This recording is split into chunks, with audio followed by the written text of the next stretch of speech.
그 월급을 타면은 네. 그 모아놓은 돈들은 다 어떻게 써요? 생활비하고 이런 거 놔두고 나머지 이제 스리랑카로 입금하고 부모님한테. 네. 땅을 사서 거기에 이제 1층짜리 건물을 만들어서 네. 이제 거기 식당을 지금 형이 운영하고 있거든요. 아니 그러면은 뭐 지주 아니야? 녹차밭도 있고 가게도 있고.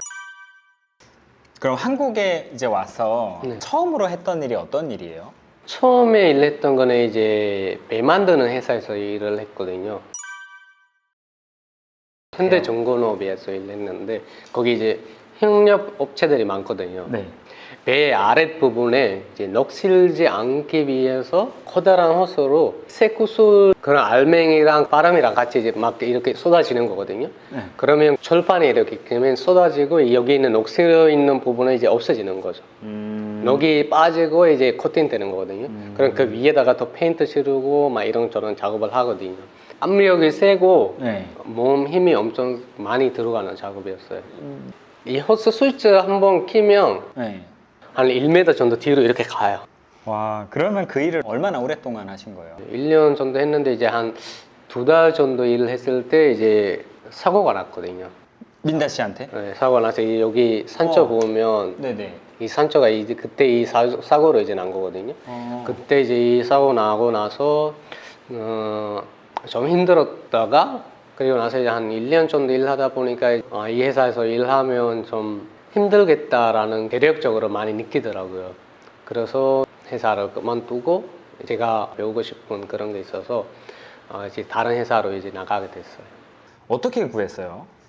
E9라는 비전문 비자로 들어오게 되면 무조건 고용센터를 통해서 이제 회사를 알선 받아서 이제 가야 되거든요. 아, 자기가 이제 그냥 구할 수는 없어요? 무작정 구할 수 있는 게 아니라 고용센터에서 알선 받고 사업주와 다 협의해서 계약 쓰고 들어갈 수 있는 거거든요. 그러면 그 두 번째로 했던 일은 어떤 일이에요? 연접 배우고 싶다는 그게 있어가지고 연접을 하는 회사로 들어갔거든요. 그 회사에 한 2년 정도 일했거든요. 근데 이제 안타깝게도 회사 이제 부도 나서 그때 아이고. 어쩔 수 없이 회사에서 나오게 되었거든요. 다른 일을 이제 또 찾기 시작했어요. 또 그러면 그 고용노동부 연락해서 고용노동부에 또 가야 돼요. 다른 일 네. 구한 거죠? 아연 도금이라는 게 아세요 혹시? 아연 도금? 네. 그 화학 물품 그런 거에다가 이제 철을 이제 넣어서 녹슬거나 그런 거 다 없애고 알루미늄 400도 온도에 녹여서 거기에 이제 넣는 거예요. 새 파이프나 이런 거 코팅하는 그런 작업이거든요. 정확하게 보면 한 1년 한 두세 달 정도 하다가 회사에서 기계 오작동으로 또 사고가 났어요. 파레트 있잖아요. 파이프 같은 거 올리는 그 파레트에 이제 올라가서 그 꼬리를 빼야 되는데 빼고 이제 내리려고 하는데 양가에 있었던 파이프가 이제 이렇게 돌아서 이제 그래서 파이프에 깔려가지고 이제 2m 높여서 이제 밑으로 떨어진 거죠.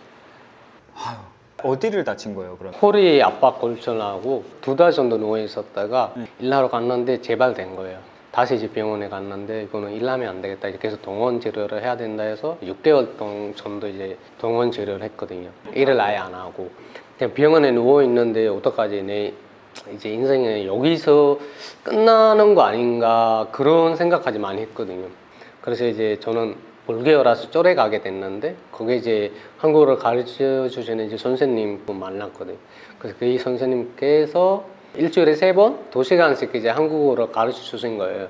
이때 이제 2015년도에 이제 다치고 나서 이 선생님 만나서 한 3개월 정도 공부를 하고 한국어 능력 시험 5급을 합격했거든요. 한국어 능력 시험이 어떻게 돼요? 1급에서 6급인데 6급이 제일 높은 거예요. 아, 저는 이제 한국에 대한 애정이 많아졌고 한국에 대한 정을 많이 들였고 해서 한국에 계속 살고 싶은데 어떻게 하면 좋을까 그래서 인터넷에서 찾아보고 다른 방법을 알아봤거든요. 왜냐하면 회사를 못 다니기 때문에. 그래서 대학교를 알아보게 된 거예요. 그래서 이제 한국어 능력 시험이 이제 제일 중요한 역할이 하거든요. 대학교 이제 지원서를 낼 때 한국어 능력 시험 5급이 있어서 바로 이제 대학교에서는 받아들이고 해서. 그때 나이가 그럼 30이 맞아요? 29에서 30 정도. 입학했던 학교 이름이 어디예요? 계면문화대학교거든요. 전문 대학교예요. 기계과에 다니면서 이제 면접이나 금형 공부를 하고 성적을 잘 나오면 국가 장학금을 신청할 수 있거든요. 장학금도 받았어요? 학점이 4.32였거든요. 또 우등생으로 졸업했거든요. 우등생 네. 등록금은 한 50%도 갖고. 50% 갚으면 네. 그리고 50만 원 또 생활비로 받는 거예요. 네. 와. 그래서 이제 뭐 알바도 좀 하면 이제 버틸만 하죠. 공부도 공부지만은 일하느라고 바빴고 여러 활동도 많이 했거든요. 뭐 동아리 활동이나 본사 활동, 통역 일 이런 거 저런 거 많이 했거든요. 식당 가서 이제 알바하고 음식 배우고. 한식집 이런 데였어요? 한식은 아니고 포장마차, 포차였는데 근데 여기 메뉴가 한 50개 넘거든요. 뭐 볶음 요리도 있고 찌개 요리도 있고. 그걸 다 만들 줄 알아요? 네.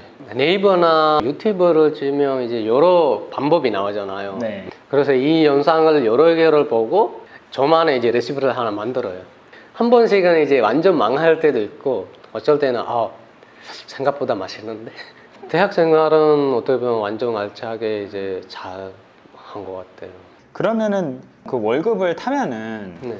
그 모아놓은 돈들은 다 어떻게 했어요? 스리랑카 계좌로 다 입금을 하세요? 아니면 보통은 이제 생활비하고 이런 거 놔두고 나머지 이제 스리랑카로 입금하고 부모님한테? 네, 부모님한테 이제 보내드리고 대학교 다닐 때는 이제 보내드릴 때도 있고 아닐 때도 있고 학생이니까. 그럼 그 돈으로 고향에 빌딩도 사고 땅도 사고 그래요? 빌딩은 아닌데 이제 땅을 사서 거기에 이제 1층짜리 건물을 만들어서 네. 이제 거기 식당을 지금 형이 운영하고 있거든요. 이제 부모님은 아예 돈을 건드리질 않아요. 생활비를 써야 해도 안 쓰더라고요. 아들이 힘들게 벌고 온 거라고 해서 일부러 안 쓰시는 거. 그런 거일 수도 있고 이제 부모님은 부모님이 이제 열심히 살아서 지금 이제 녹차 밭도 있거든요. 그래서 이제 거기서 돈 나오고 아직 이제 예전에 있었던 그 구멍 가게도 그대로 이제 운영하고 있고 해서 아니 그러면은 뭐 지주 아니에요? 아버지가 지주? 녹차밭도 있고 가게도 있고. 가보면 이제 알겠지만 이제 한국에서 보면 그냥 평범하게 사는 가족이라고 볼 수 있어요. 요즘은 스리랑카 이제 뭐 국가 부도 위기 뭐 상황이 안 좋지만은 한국이 있어서 우리 가족 잘 살고 있는 거 아닌가 싶어요. 어떻게 보면. 그래서 이제 한국에 대한 아주 고마운 마음을 항상 가지고 제가 어떻게든 이 은혜를 갚아야 된다는 그런 생각도 가지고 있어요. 지금 한국 생활하면서 만났던 한국인들 중에서 네네. 정말 나쁜 한국인이랑 정말 좋았던 한국인이 있다면? 다음의 일이 좀 충격적이었어요. 저도 이때까지 한국에 살면서 이런 일이 본 적도 없었고 어떤 일이 있었냐면 그래서 돈을 돌려달라. 이제 수거했으니까 수거비는 따로 이제 빼고 나머지 돈이라도 갔는데 CCTV나 아무것도 없는 계단으로 데리고 간 거예요. 처벌을 받았어요. 벌금 내거나 아니면 1년 반 징역을.